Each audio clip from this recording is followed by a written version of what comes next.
Tutur Tinula, sebuah sandiwara radio serial dengan latar belakang sejarah runtuhnya Singasari dan berdirinya Kerajaan Majapahit.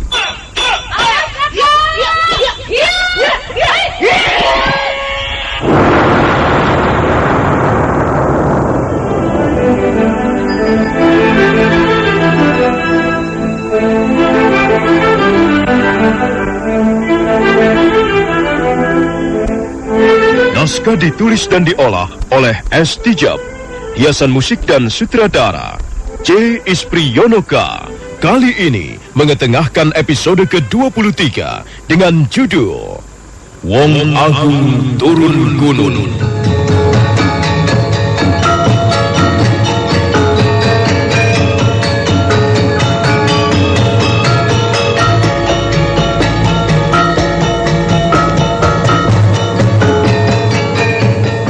Dalam seri ke-661 ini didukung oleh para pemain Elias sebagai petani, Katrina sebagai istri petani, Naryo sebagai kepala desa, M. Abud sebagai Arya Dwi Pangga, dibantu oleh Edi Cuni, Billy dan Tato, dan Asdi Suhastra, pembawa cerita. Selamat menikmati. Rujak cingure, Mas. Rujak, Bu. Oh iya. Mau yang pedas? Apa yang pedas? Atau yang pedas? Loh, kok pedas semua? Namanya rujak ya harus pedas. Pedas kan panas. Nggak panas itu mantap. Kayak balsem aja, Bu. Lah ya itu. Kalau nyari balsem harus yang panas. Balsemnya apa? Ya balpirik merah toh. Panasnya mantap. Balpirik merah segera menghilangkan masuk angin, memulihkan nyeri otot dan pegal-pegal. Balpirik merah juga cocok untuk encok dan rematik. Gimana rujaknya, Mas? Wah, enak. Wedes, panas, kayak balpirik merah. Mantep. Itu baru rujaknya loh, Mas. Balpirik merah, gosok terus, panas terus. Terus panas terus. Balpirik ekstra kuat. Balpirik merah, pancen oke.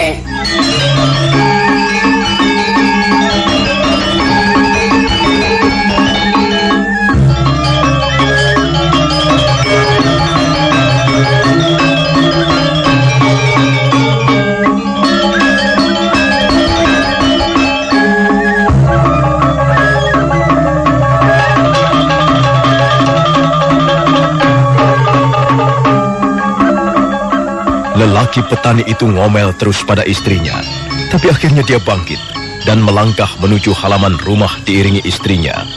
Di luar banyak orang desa sudah berkerumun. Tak lama kemudian petani itu sudah berhadapan dengan kepala desa.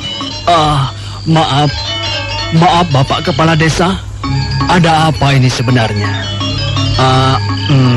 Kami benar-benar tidak tahu ada apa ini sebenarnya. Menurut laporan istrimu, sekarang ini di rumahmu telah menginap seorang lelaki asing. Hah? Apakah benar demikian? Benar Bapak Kepala Desa. Sekarang ini dia sedang tidur di ruang belakang. Menurut laporan istrimu, orang itu memperlihatkan ciri-ciri seperti yang dimiliki oleh pendekar syair berdarah. Hah? Apa benar demikian? Tidak Bapak Kepala Desa. Maafkan istri saya. Dia memang penakut. Dia telah melaporkan hal yang tidak benar.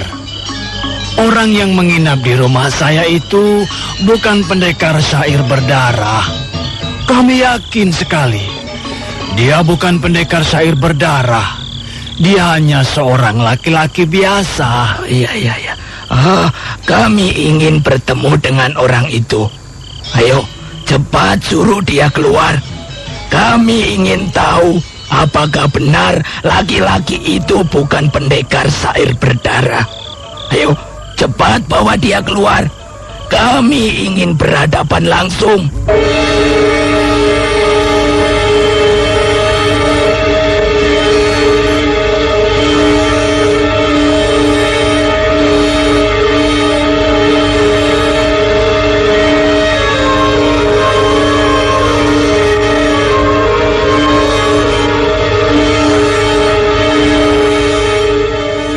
Lelaki petani itu menjadi bingung sesaat, tapi istrinya terus mendesak. Akhirnya mereka berdua masuk kembali ke rumahnya. Bapak kepala desa dan warga desa menunggu di halaman. Beberapa warga desa menyiapkan senjatanya. Suasana tegang, seolah menanti datangnya Raja Maut yang sebentar lagi akan segera tiba.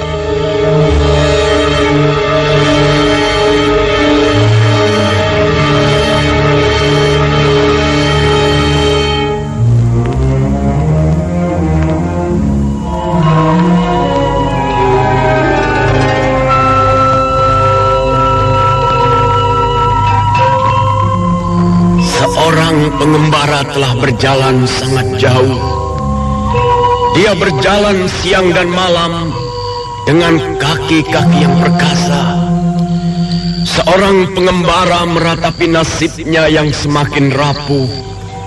Dia menangis, meratap, merintih di tengah keheningan malam sambil memandang ke arah gelap gulita.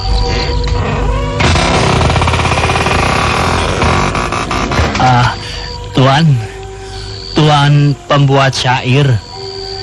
Sebenarnya siapakah diri Tuan ini sesungguhnya?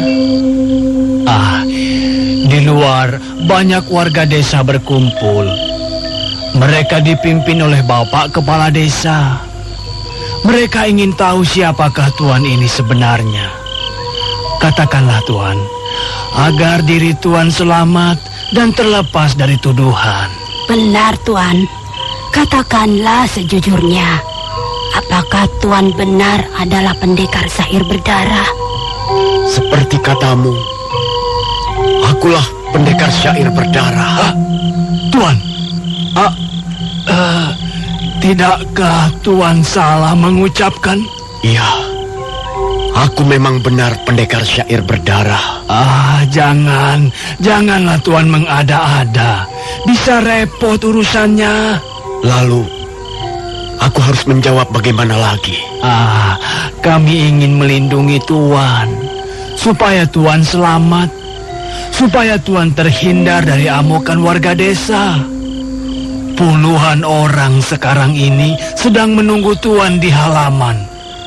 Sepatah kata saja bisa menyelamatkan nyawa Tuan. Maka jawablah yang benar.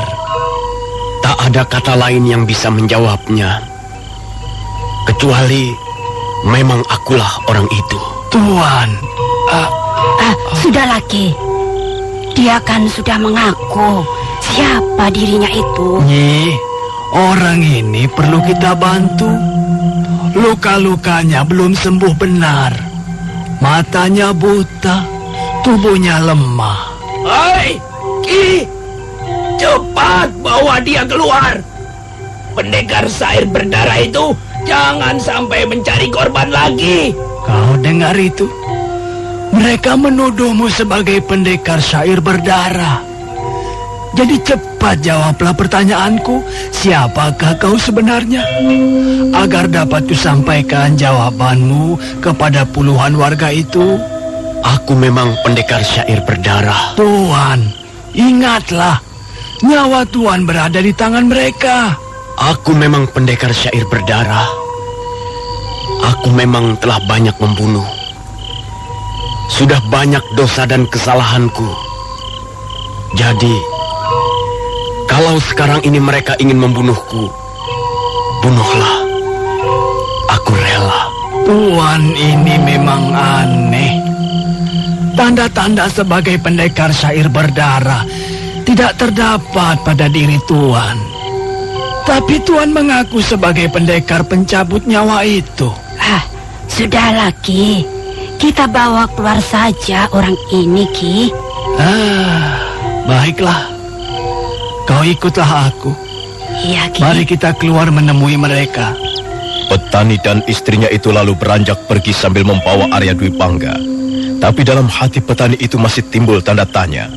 Apakah mungkin lelaki tak berdaya dan bermata buta ini adalah pendekar syair berdarah yang pernah menghebohkan itu? Bapak Kepala Desa, inilah orang itu.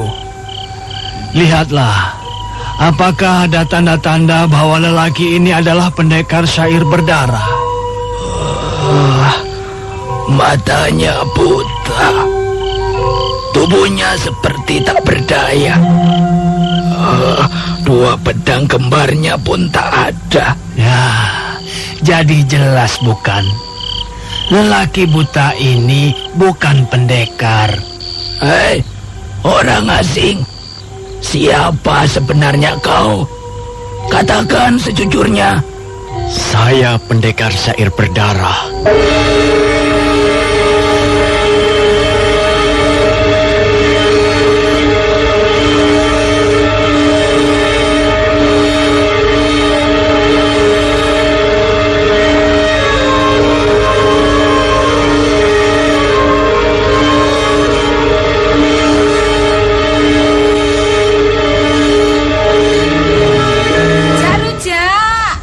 Ngure mas. Rujak bu. Oh iya. Mau yang pedas? Apa yang pedas? Atau yang pedas? Loh, kok pedes semua? Namanya rujak ya harus pedas. Pedas kan panas. Nah panas itu mantap. Kayak balsem aja bu. Lah ya itu. Kalau nyari balsem harus yang panas. Balsemnya apa? Ya bal pirik merah toh. Panasnya mantap. Bal pirik merah segera menghilangkan masuk angin, memulihkan nyeri otot dan pegal-pegal. Bal pirik merah juga cocok untuk encok dan rematik. Gimana rujaknya mas? Wah, enak. Wedes, panas, kayak bal pirik merah. Mantep. Itu baru rujaknya loh mas. Bal pirik merah, gosok terus, panas terus. Terus panas terus. Bal pirik ekstra kuat. Bal pirik merah, pancen oke.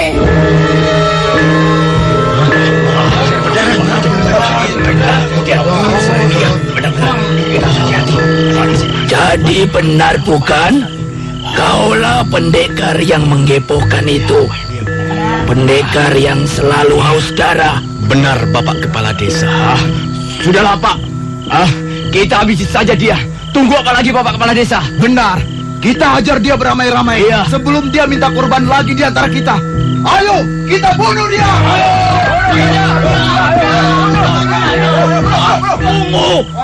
Tunggu dulu.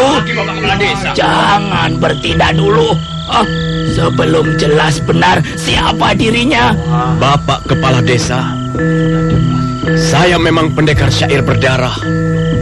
Jika warga Bapak ingin membunuh saya, bunuhlah. Saya rela mati di desa Hambal ini. Saya memang telah banyak berbuat dosa. Banyak orang telah saya bunuh dengan semena-mena. Sekarang, kalau mereka ingin membunuh saya, biarkanlah. Saya terima ini sebagai pembalasan setimpal dari apa yang pernah saya lakukan. Bapak Kepala Desa, serahkan dia pada kami.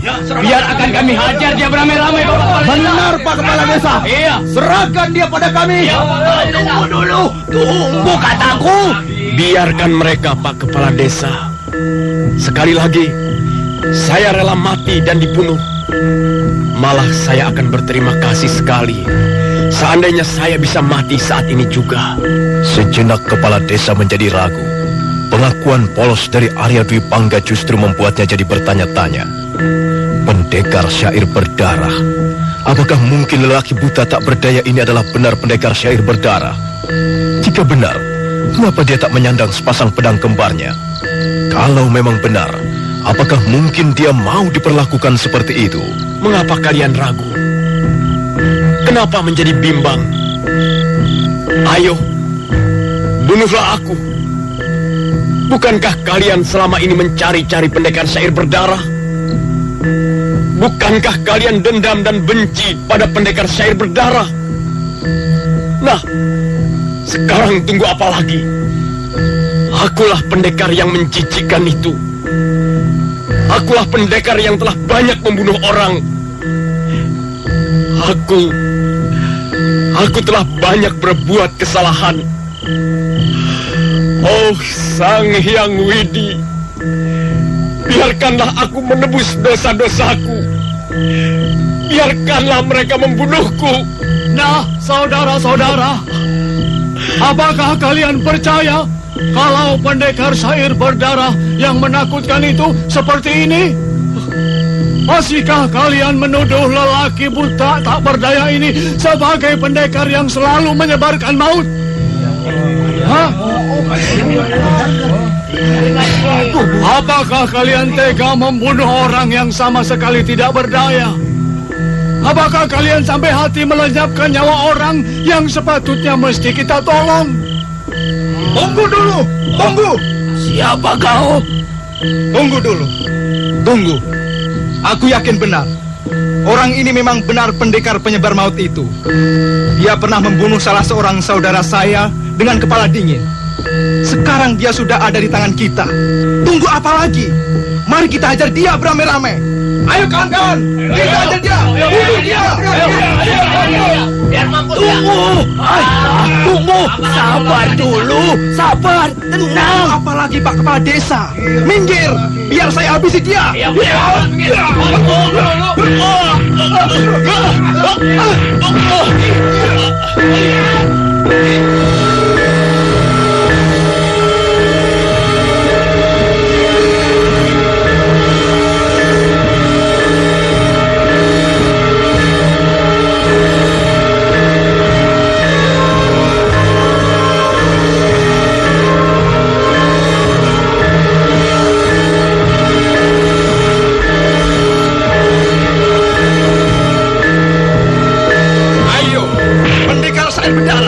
Tunjukkan kepadaanmu.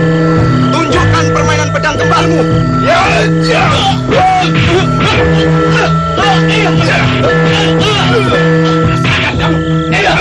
Lawanlah aku.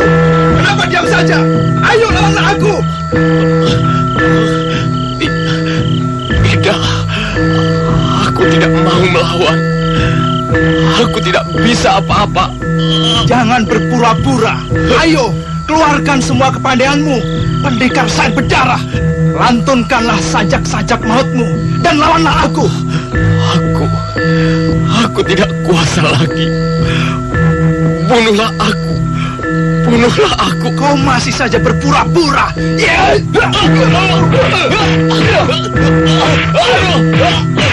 Masih juga kau tak mau melawan? Masih juga kau pura-pura tak bisa apa-apa?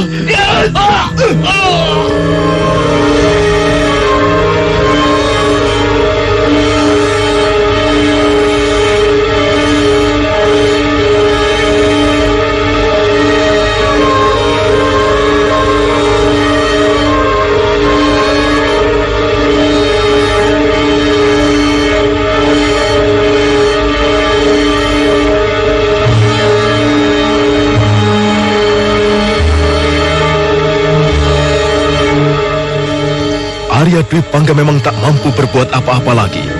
Meskipun seorang warga itu menyuruhnya melawan, tapi Arya Dwi Pangga benar-benar sudah tak berdaya. Dia menerima saja apa yang dilakukan seorang warga desa Hambal. Ditendang, dipukul, dan jatuh tersungkur. Arya Dwi Pangga bukan lagi sebagai pendekar syair berdarah. Arya Dwi Pangga sekarang sudah menjadi Arya Dwi Pangga yang tak memiliki apa-apa. Jurus pedang kembarnya sudah hilang. Begitu juga ajian kidung pamungkasnya sudah lenyap tanpa bekas. Cukup. Sudahlah. Jangan teruskan pertarungan tak seimbang ini. Tapi dia jelas-jelas pendekar Sair Berdarah itu, Pak Kepala Desa. Dia sudah terlalu banyak berkelimang dosa.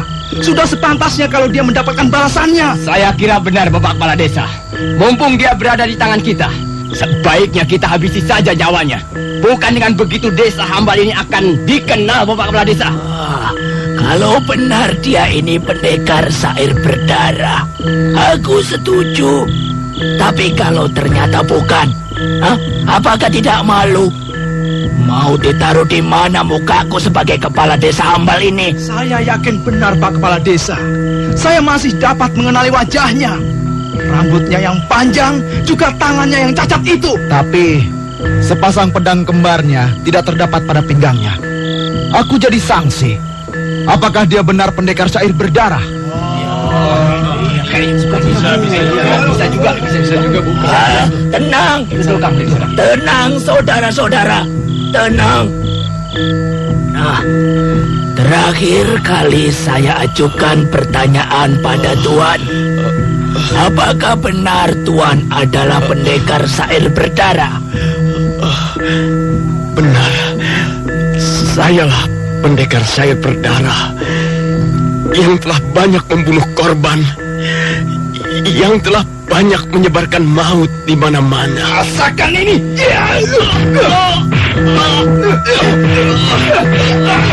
Tunggu. Jangan main hakim sendiri. Tunggu. Biarlah. Saya memang ingin secepatnya mati. Kalau memang pendekar penyebar maut itu, mengapa kau tak melawan? Saya sudah tidak punya apa-apa. Bohong.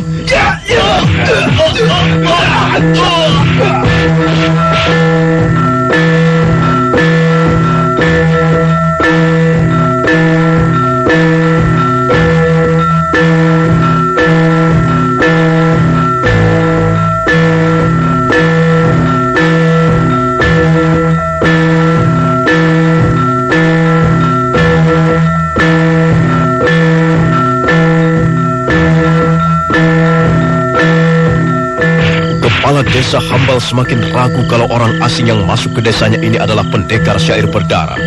Sebab tak sedikit pun mengadakan perlawanan. Wajahnya sudah berlumur darah, tubuhnya sudah penuh luka. Semakin tidak melawan, maka semakin kokohlah ketidakpercayaan kepala desa itu. Sementara Arya Dwi Pangga sudah merintih kesakitan akibat perlakuan salah seorang warga desanya.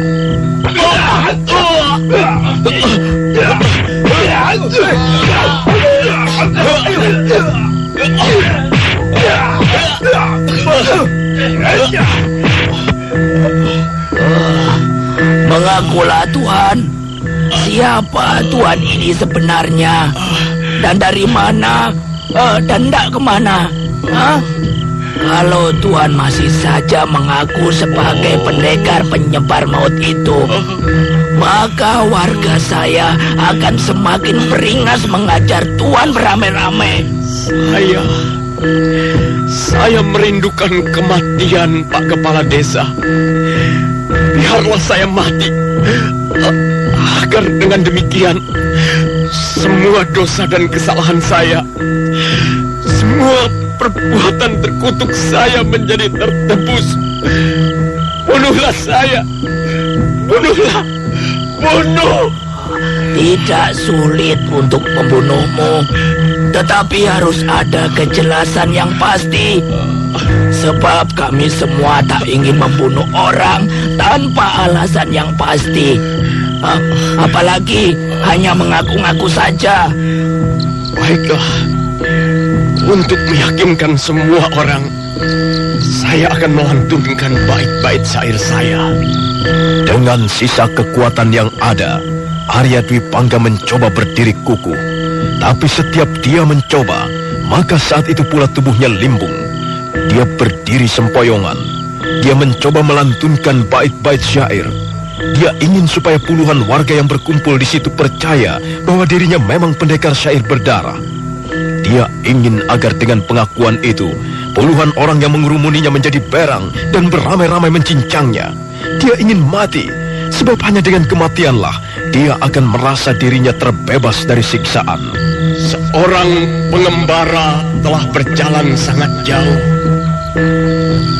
Dia berjalan siang malam dengan kaki-kaki perkasa. Seorang pengembara meratapi nasibnya yang semakin rapuh. Dia menangis, meratap, merintih di tengah keheningan malam sambil memandang ke arah gelap gelita. Sepasang pedang kembarnya telah digantikan dengan tongkat. Barangkali sepotong tongkat akan menemani perjalanan hidup selanjutnya. Pendekar syair berdarah tak lagi perkasa seperti dulu. Arya Dwi Pangga merayap dalam gelapnya malam tanpa bintang. Oh, Arya Dwi Pangga, akhirnya seperti inilah nasibmu. Mana itu pendekar syair berdarah? Mana keperkasaanmu? Sekarang kau hanya bisa berjalan terseok-seok seperti anjing buduk. Setelah sekian lama merajai dunia kekerasan, akhirnya sekarang kau tercampak di lembah kehinaan. Oh, Arya Dwi Pangga.